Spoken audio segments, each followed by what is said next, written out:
So please join me in welcoming Leslie Michelson to the stage.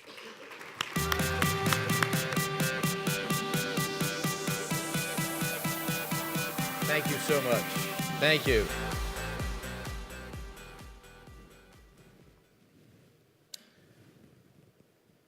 For all time, a few people, a very few people, have lived long lives, very long lives.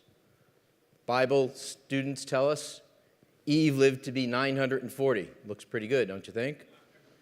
Noah, 950.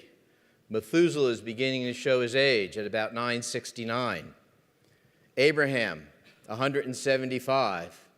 And Joseph, perhaps because of all that color in his coat, just made it to 175.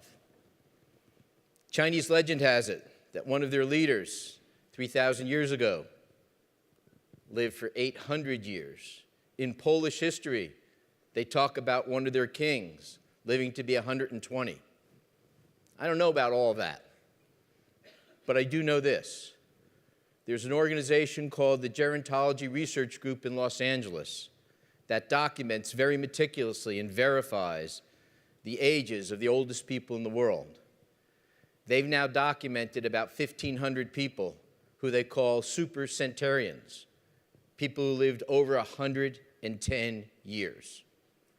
The longest documented lifespan of a human being on planet Earth documented is about 120 years. Let's look at average life expectancy. This is a chart. You typically don't look at time series that go back 12,000 years, but let's look at it. It's pretty good. Average life expectancy for human beings on planet Earth over 12,000 years, been pretty flat. 20 to 40 years, depending on what's going on. It's all within the noise of the numbers. That basically existed until about 120 to 150 years ago. But things have changed. In this century, in the past 120 years, average life expectancy on planet Earth went from about 31 to about 67.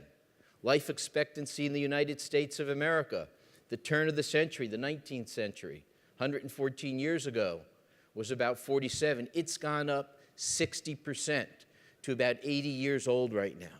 By the turn of this century, a lot of improvements were made, particularly in the first 50 to 60 years of life. So what are the technologies that we used to bring about those improvements? It was hygiene.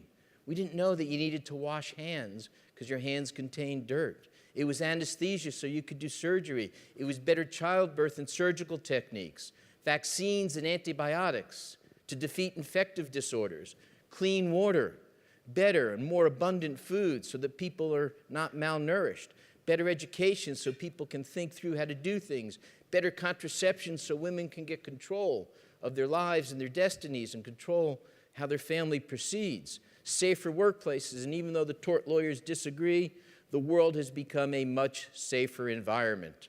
But all these technologies are coming together in something that we call technological convergence. As they come together, it's not additive, it's multiplicative. One technology enables somebody to use the next technology more successfully. We now have something that we never had before. We've got global collaboration. So people literally around the world are helping us, helping one another with biomedical research. I believe that in the next 50 to 60 years, 40 to 50 years, the major improvements in life extension are not going to come in the first 50 to 60 years of life, like the slide I put up earlier. But here's a phrase you've probably never heard before: the second 50 to 60 years of life. Well, what's the new technology? It really bears very little relationship to the old technology. We could all pronounce the words that I just used. Difficult to even pronounce all these new technologies that are happening now. You see them on the evening news, you read about them in the newspaper, your friends talk about them. The biotech industry is exploding. We're doing biogenomics and genetics and DNA sequencing. We have stem cells. We have all sorts of imaging using all kinds of technologies to see things from inside of the cell, to be able to remotely sense deficiencies in our blood flow and identify defects in our spinal canal. All these things are happening today at a remarkable speed, and it's all being turbocharged by informatics, investments in robotics, nanotechnology.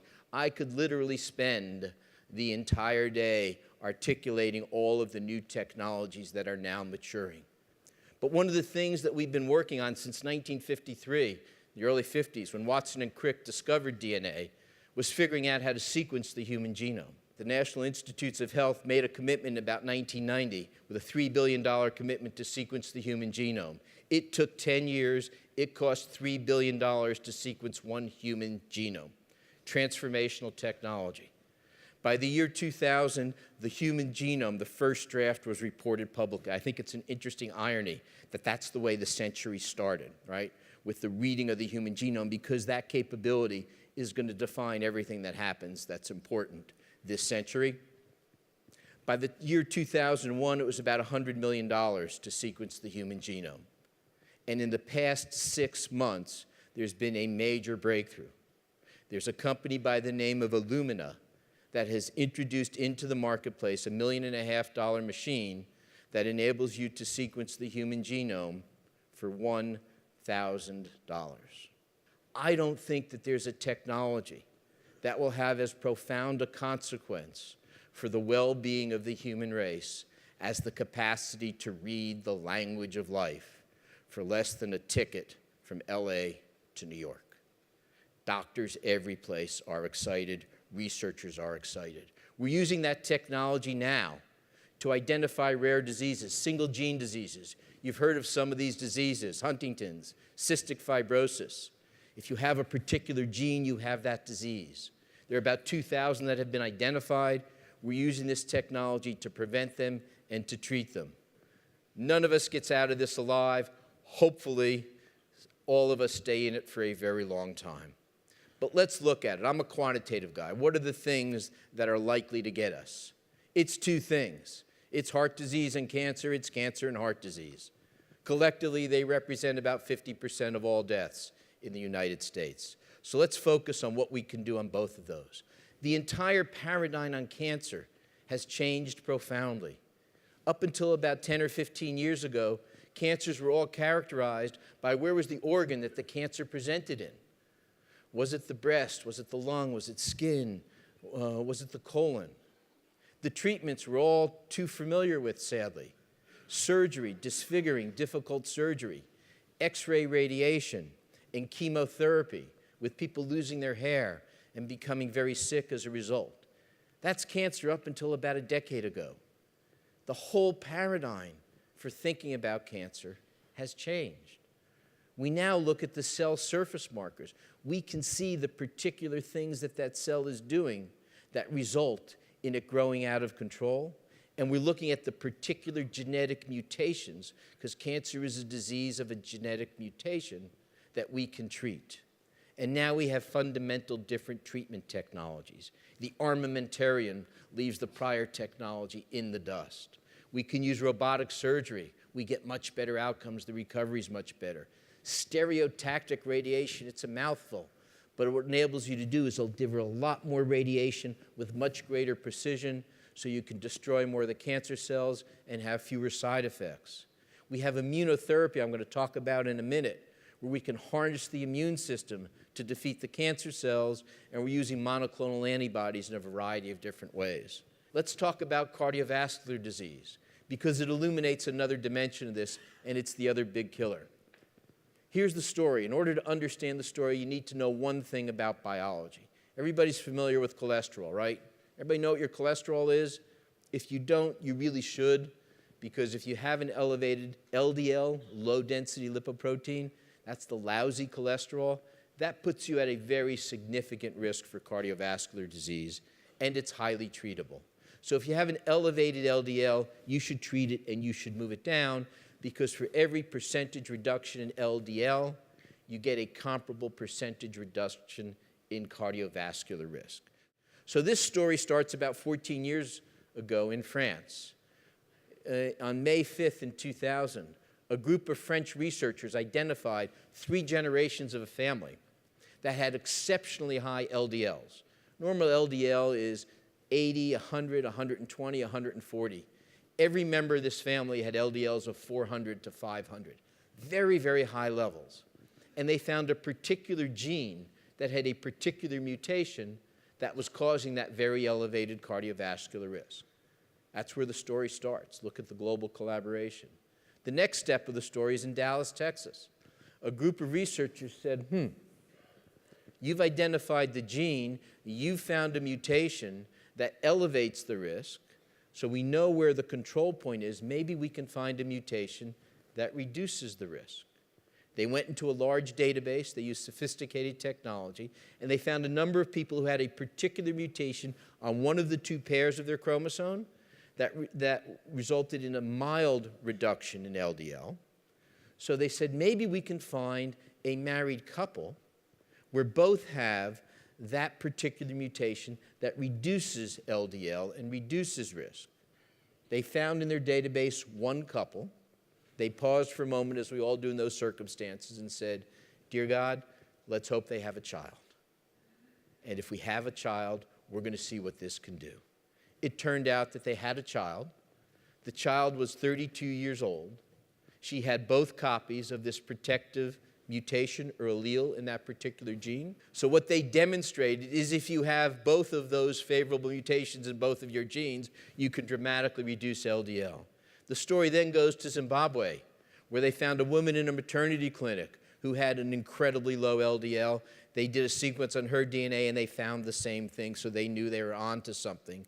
And that started an international race with incredible intensity, in which Pfizer and Amgen, Regeneron and Sanofi are all racing to get a drug into the marketplace to treat this particular mutation.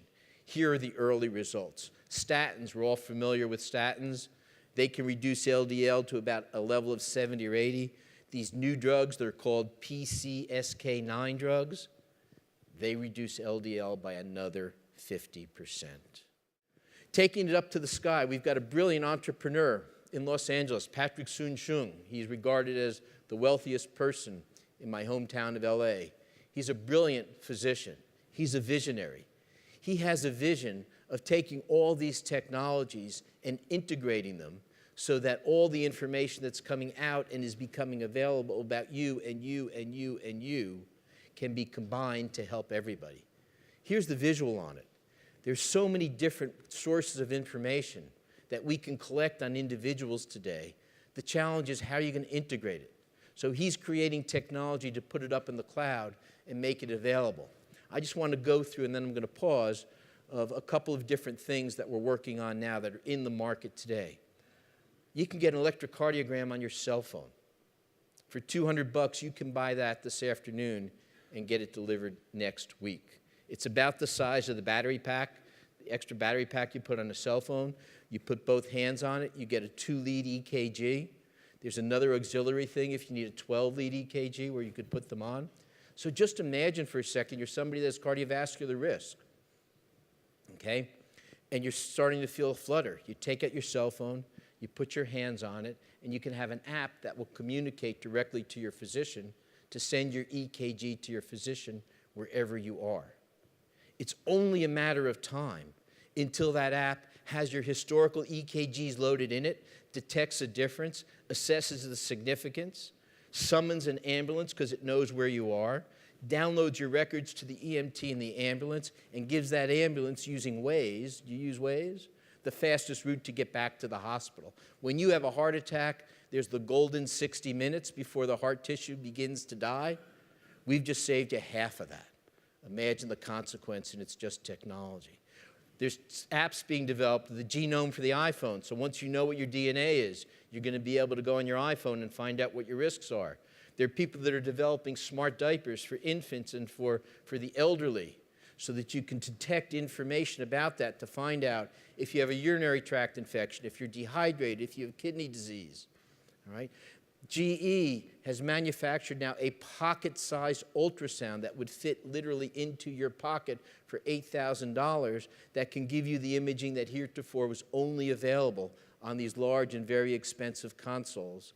And Medtronic finally, after years of trying, has introduced into the market an artificial pancreas so that patients with diabetes can get safer and better control of their blood glucose and their insulin.